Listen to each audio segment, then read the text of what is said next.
Selamat pagi adik-adik. Wah, sudah hari Minggu lagi nih. Mari kita memulai hari ini dengan merenungkan firman Tuhan dan berdoa. Yuk, kita sama-sama tundukkan kepala dan berdoa ya. Selamat pagi Bapak. Terima kasih untuk hari yang baru dan kesempatan kami bisa kembali merenungkan firman-Mu. Pimpinlah kami ya Bapa agar bisa menikmati firman Tuhan dan mempraktekannya. Di dalam nama Tuhan Yesus kami berdoa. Amin. Judul renungan kita hari ini adalah memakai sepatu orang lain.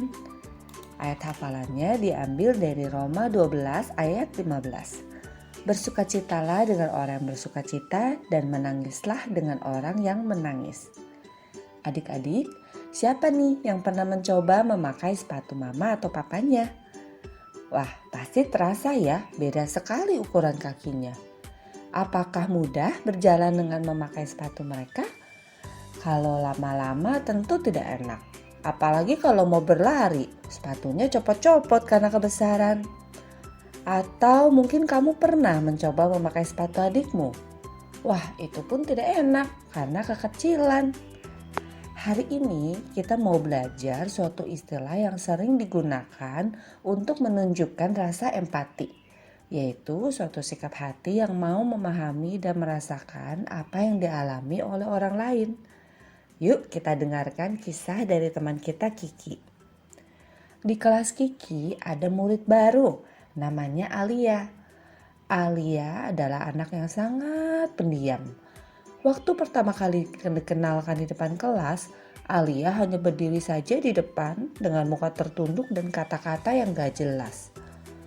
Alia sangat jarang membalas tatapan mata dari teman lain dan dia lebih senang menyendiri daripada berkumpul. Teman-teman Kiki jadi menganggap Alia sombong dan tidak lagi mau mengajak Alia bicara. Tapi Kiki penasaran, kenapa ya Alia begitu pendiam? Jadi Kiki tetap berusaha mendekati Alia saat istirahat. Lama-lama Kiki jadi tahu bahwa ternyata Alia tidak senang bicara karena di rumahnya ia tidak punya teman untuk bicara. Kakak-kakaknya jauh lebih besar darinya dan sering menganggap Alia terlalu kecil. Pendapat Alia sering diabaikan.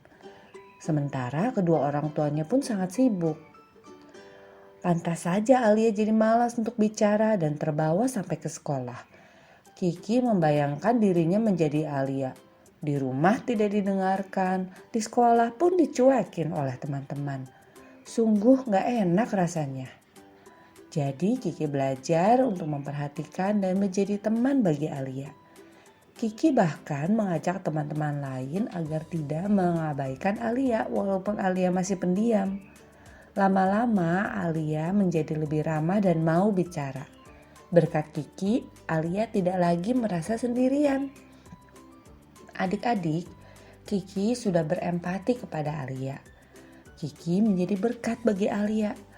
Ketika Kiki mau tetap menjadi teman dan mendengarkan cerita Alia, sambil membayangkan dirinya mengalami apa yang dialami Alia, Kiki diumpamakan seperti sedang memakai sepatu Alia. Sedangkan teman-teman lain yang langsung saja menjauh dan menghakimi Alia adalah teman yang tidak berempati atau tidak mau berusaha payah mencoba memakai sepatu Alia istilahnya. Tuhan sangat rindu untuk anak-anaknya menjadi orang yang berempati. Itu sebabnya firman Tuhan mengingatkan kita agar kita bersukacita dengan orang yang bersukacita dan menangis dengan orang yang menangis.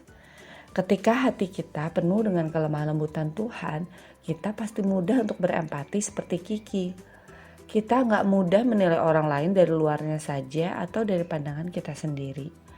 Seringkali melihat dan mengalami sangat berbeda. Apakah kamu pernah melihat orang lain main game tertentu yang kelihatannya mudah, tapi begitu kamu mencoba memainkannya sendiri, ternyata susah? Itu sebabnya kita perlu belajar untuk tidak mudah menilai orang lain karena kita tidak mengalami apa yang mereka alami. Perlakukanlah orang lain seperti kamu ingin perlakukan.